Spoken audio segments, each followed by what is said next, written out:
Welcome back, deep divers. Today we're going deep on an article by Mike Fournier called Who the Illuminati Really Are from Golgotha Bridge. It's quite a read, isn't it? He really goes all over the place. It is. He doesn't just stick to the usual Illuminati stuff. Right off the bat, he goes into this whole thing about Freemasons and how they're different. Yeah, that's interesting, right? The way he tries to separate the two, a lot of people kind of lump them together. But he really makes a point of saying, look, Freemasons, that goes back to the builders of Solomon's temple. He even calls them like, the noble Jewish builders. Oh, wow. I missed that. So what's he getting at there? What's the connection he's making? Well, it's not entirely clear if he thinks those were the first Freemasons, but he's definitely highlighting the ancient roots, Yeah.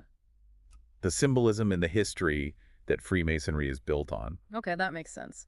So if the Freemasons have this long history, this connection to ancient knowledge, where do the Illuminati fit into the picture? Well, he does acknowledge the official founding, right? 1776, Adam Weishaupt, Bavaria, all that stuff. But then he goes on to say, oh, but really, their origins go back way further, like 500 and 536 years earlier. 5,536 years. Wow, Yeah. that's a huge leap. Right.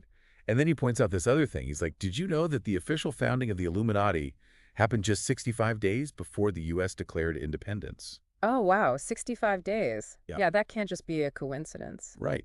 And think about it. Back then, travel time from, say, Germany to America, that was like, what, 6 to 12 weeks by boat?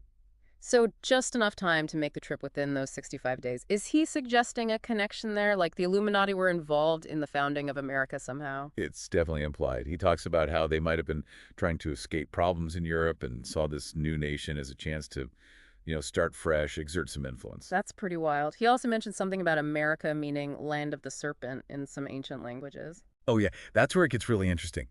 Land of the serpent. Yes. That's loaded, right?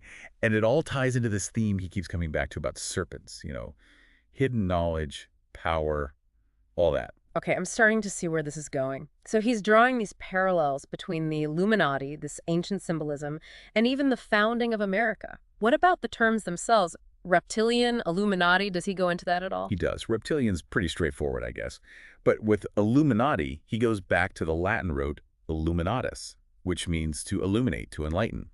And that connects to lumen, meaning light. Light, which of course makes you think of Lucifer. Exactly. Fournier brings that up too. Hmm. Lucifer, the light bringer, and his connection to Venus, the morning star, shining bright before the sun. And then there's a whole story of Lucifer's fall, his rebellion against God. Are you saying conspiracy theorists believe the Illuminati are like trying to do the same thing? You're getting it.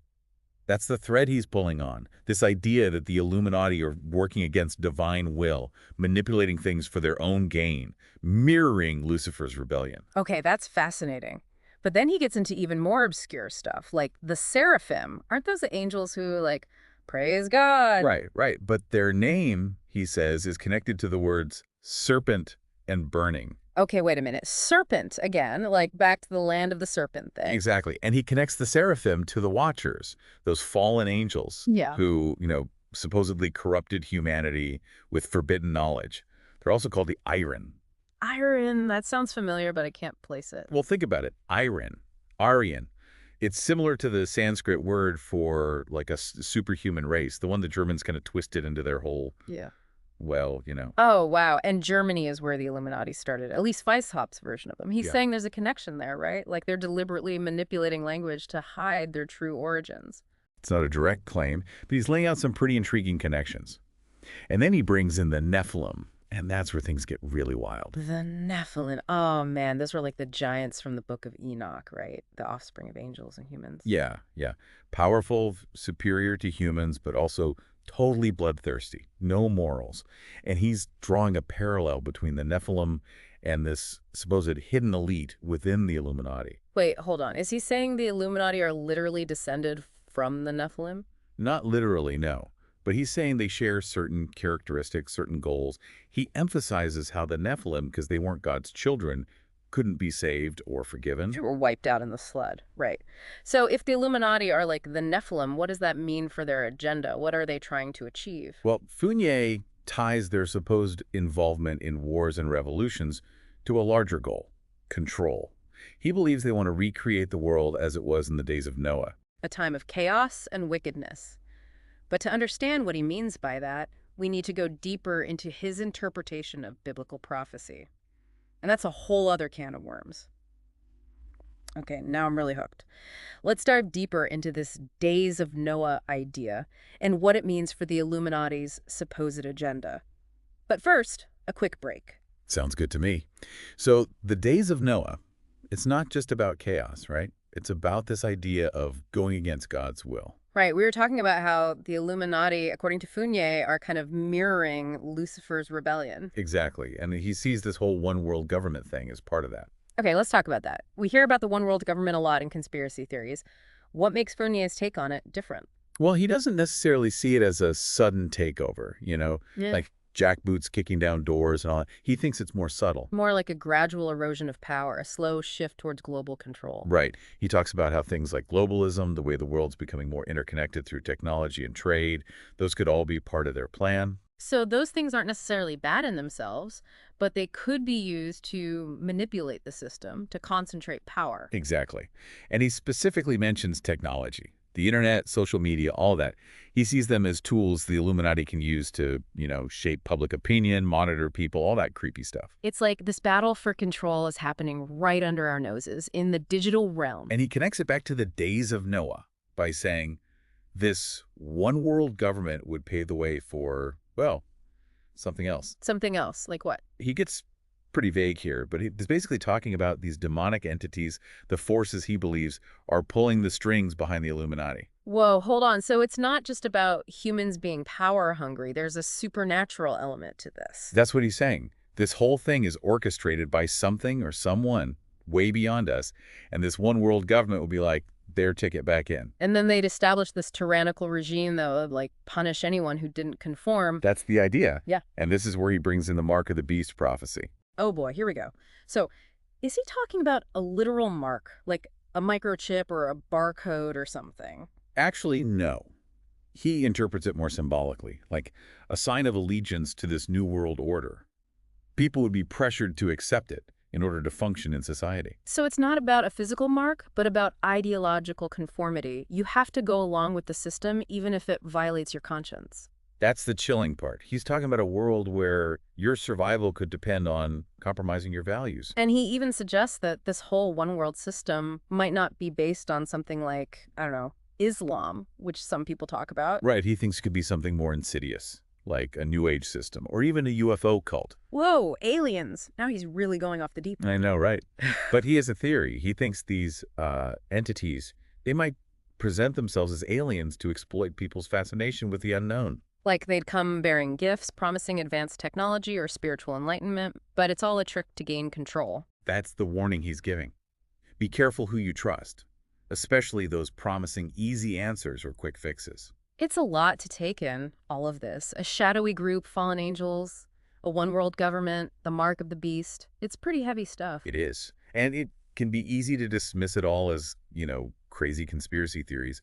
But even if you don't buy into every detail, I think there's a message here about being critical, about questioning what you see and hear. About not just accepting things at face value, especially in a world where information spreads so quickly and can be so easily manipulated. Exactly. It's like, how do we even know what's real anymore? Right.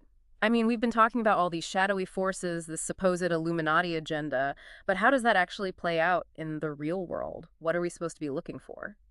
Well, Fournier points to a few things.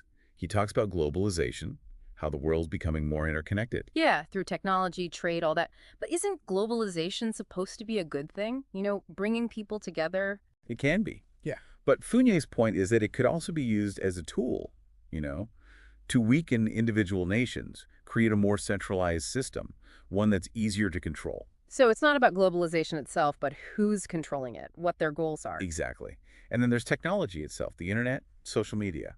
He sees those as powerful tools for manipulation. Oh, yeah, we talked about that. Yeah. Shaping public opinion, spreading propaganda. But he also mentions surveillance. Right. The ability to track our every move, our every click, every like. It's kind of creepy when you think about it. It is. So it's not enough to just be aware of these organizations. We also need to be aware of how technology itself can be used against us. Exactly. We need to be more critical of the information we're consuming, where it's coming from, who's behind it. He also talks about the erosion of individual liberties. Yeah, like how much power are we willing to give up in the name of security or for the greater good? It's a slippery slope for sure.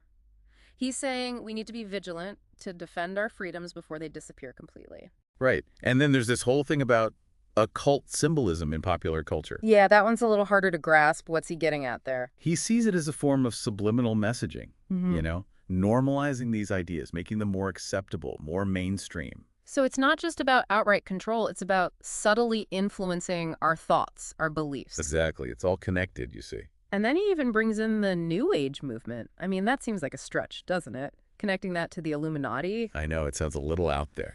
But his point is that people who are, searching for spiritual meaning, they might be more vulnerable to these, let's say, less than benevolent forces. So it's not about spirituality itself being bad, but about being discerning, being careful who you trust. Right. Not all paths lead to the same place. Yeah. Some might be a little more treacherous than others.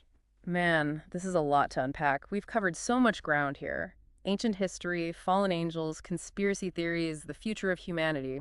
It's kind of overwhelming, to be honest. It is. But I think the takeaway is this.